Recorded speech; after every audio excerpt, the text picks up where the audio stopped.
Do you do if you want to burn fat? What do you do if you want to get the squidgy bits off your body? And it's particularly, it seems specifically to women, definitely, but there's this word called cellulite, and a lot of women over my 40 plus years as an exercise professional and personal results coach have said, Rowie, help me with my cellulite. Very technical word. Is it really, or is it just fat? And there's lots of very special pills and powders and potions and creams and all sorts of stuff that you can use to supposedly get the cellulite off your body. But I'm here with my red chair for a very specific reason, because this particular red chair is exactly what cellulite is.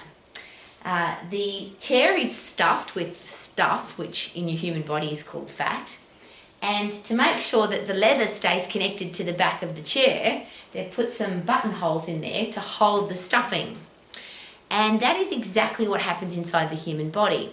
When we connect our skin to our muscle, there's some fibrous bands that do that, obviously, because otherwise your skin would just move around. And inside there is where fat is stored, between your subcutaneous fat, which is a technical term for the squidgy bits on the outside of your body. That sits between your skin and your muscle, yeah? Pretty obvious. And I don't know who you believe in or what you believe in when it comes to who created the human body, but whoever did create it possibly was a man, because most men, their fibrous bands that connect their muscle to their skin with the fat that sits in between, those fibrous bands are quite wide apart. So when you put fat in there and then you connect with the fibrous bands with those little buttonholes, the fat seems to sit quite evenly. But in women, it seems, particularly around our body, the spots on our body that we don't want to have lumpy bits, maybe that's got something to do with being a woman, so around our backside, our thighs, the back of our arms, those fibrous bands are very close together. The buttons that are connecting the skin to the muscle are very close together. So when you put on excess fat, and that's where women carry fat, that's where that connection is with women, yeah? Because we're women and because our bodies are designed to produce children, the back of our arm and around our hips and thighs and our tummy is where the fat tends to sit. That's where our body is designed to store fat. Yay! So the fibrous bands are close together. So if you start putting on fat, we've all got to have fat, and particularly in those areas, but if you put on more fat, it seems that now the stuffing has to push, there's nowhere for it to go because the bands are really close together. So now we get that bumpy effect. So if I wrap all of that up in something very simple, our muscle is connected to our skin with fibrous bands. Those bands are close together. The fat sits in between there. And if we increase the amount of fat that we've got, that becomes more prominent. If you reduce the amount of fat you have, that becomes less prominent. There are some women, however, who don't have very much fat, but they still have cellulite, technically what is called cellulite. And I don't like the word because it isn't an anatomical word. It was made up by the beauty industry because if we've got this special kind of fat, we might be able to create a special kind of cream or a special pill or a special potion or program to help people get rid of their cellulite, which is why it's called that. Well, technically, it's just subcutaneous fat. Isn't that exciting? So how do you burn fat? Well, fit people burn fat faster at rest. Strong people have faster metabolism. So if you want to have a body that's a fast fat burning machine, keep your base metabolic rate high, which is maintain the muscle that you've got. Keep your metabolic rate high, so get puffed throughout the day so you're constantly burning calories faster. Make sure that you've got a respiratory quotient that prefers to burn fat, and that simply comes from being fit. Isn't that exciting? So when I'm really fit, I burn carbohydrate when I'm exercising. That's my predominant fuel source. That's for sprinting, for lifting heavy, the phosphate system, which means when I'm resting, my body says, well, we want to maintain the carbohydrate because we only store 1/2 kilo of carbohydrate.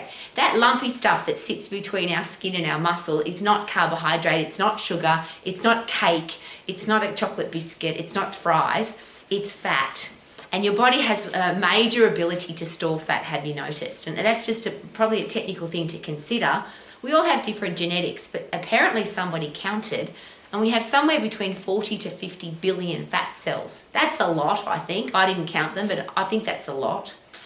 Those little balloons of fat can expand and expand and expand. So if you've got 50 billion fat cells that don't have very much fat in them, or don't have any fat in them at all, and that's not possible because we've all got a little bit of subcutaneous fat. We need that to keep us warm. That's the predominant use of that subcutaneous fat.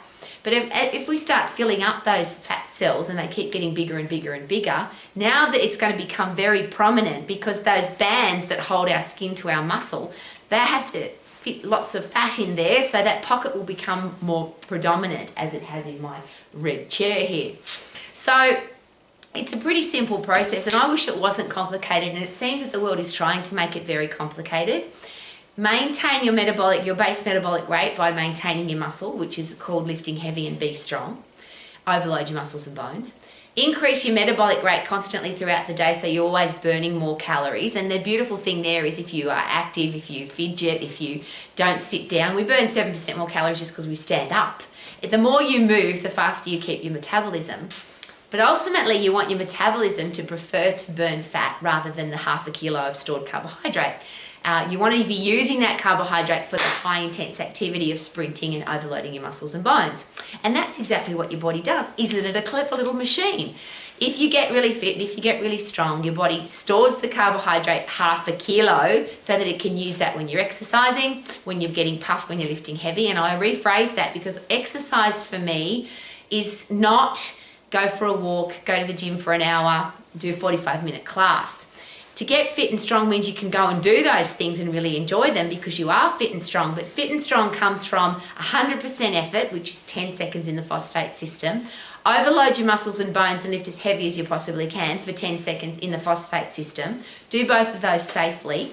You'll increase your metabolic rate, base metabolic rate, and you will turn your respiratory quotient into a machine. Your body will become a machine that prefers to burn fat, including the subcutaneous fat, which sits between your muscle and your skin. Now, we can't change the number of bands we've got.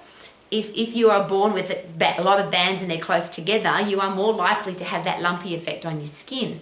But if you have less fat in the fat cell, then you are less likely to have prominent lumpy bits. The other thing to be really aware of, though, is that the human body, what is the perfect body? Women say, oh, my body will be perfect if I have no cellulite. Really? You'll be really cold in the winter too. Would it be a really good idea to accept the things that we can't change the things that we can, and perhaps ask for the wisdom to know the difference? And of course, when you're really fit and really strong, that affects your brain as well. You pump your brain full of brain-derived neurotrophic factor, which gives you a smarter brain because you get neuroplasticity so you can think more clearly. You get neurogenesis so you can grow new brain cells. So you become a little smarter and wiser about what your body can do and what your body can't do. And imagine spending your whole life thinking about how much fat is in my fat cell, and I wish I could have less fat in my fat cell. I think that's a sad way to live. If you look in your mirror and you don't like what you see, I always ask this question. You're eating an exercise plan, whatever you decide to do, should give you a stack of energy, help you perform at your best, love what you see in the mirror, and you're getting the results that you want. So if you really want the result of getting rid of that lumpy subcutaneous fat that's sitting between those fibrous bands that hold your skin to your muscle, then you want to take the fat out of your fat cell. And the best way to do that is to have a fast metabolism and turn your body into a fat burning machine.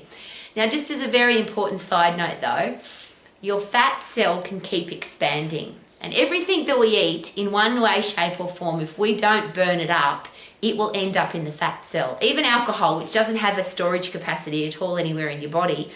If you have alcohol in your system though, your body will prefer to burn the alcohol because it's got no storage system, which means everything else that you eat is more likely to get turned into fat and get stored in the fat cell. Yes, you can eat too much carbohydrate and your body will go through the process, de novo lipogenesis, of turning carbohydrate into fat and it'll sit in your fat cell. Difficult to eat too much protein, but you can. And if you eat too much of anything, your body will convert it to fat and it'll fit in your fat cell. And those little buggers, they can expand and they can expand and they can expand. And not only can they get bigger, but once they're really big, this thing called hyperplasia can happen. So hypertrophy is the growth of the fat cell. Hyperplasia is that it splits. Every fat cell's got a tiny little fat cell attached to it. And that little baby fat cell can grow into another fat cell, which is why you can become very, very large. And the challenge with very, very large, of course, is what does that do to my health? What does that do to my mental health? What does that do to my ability to do all the things that I want to do in my life? And can you be healthy, fit and strong and still have a very large body? Of course, the answer is yes. And that's a personal choice.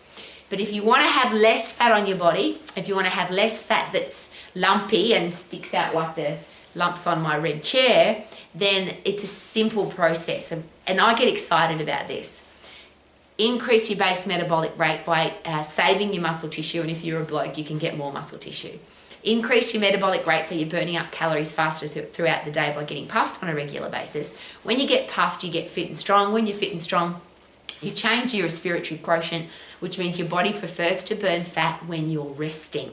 And for most people, in fact, I think probably 99.9% of the population of the world, maybe more, we spend a lot more time doing nothing than we do exercising at high intensity. So exercise at high intensity burns carbohydrate, but for the rest of the time, wouldn't it be nice to have a body that prefers to burn fat when you're sitting on the couch watching telly, when you're driving, when you're sitting and having a coffee with a friend? Wouldn't it be nice if your body was a fast fat burning machine, including the fat, the subcutaneous fat that sits between your muscle and your skin? And the best way to do that is to be fit and strong. So get puffed, lift heavy, and then you can go do all the things that you want to do, including burn up the lumpy bits off your body. Wouldn't that be awesome? Because I would love you to sing every single day, not how do I burn fat off my body, but I feel good, na na na na na na na. I knew that I would now, because I'm fit and I'm strong and I'm healthy and I burn fat fast and I burn sugar fast and I burn cookies fast and I burn chocolate fast and I burn alcohol fast and I love my food and I love my life. Woohoo!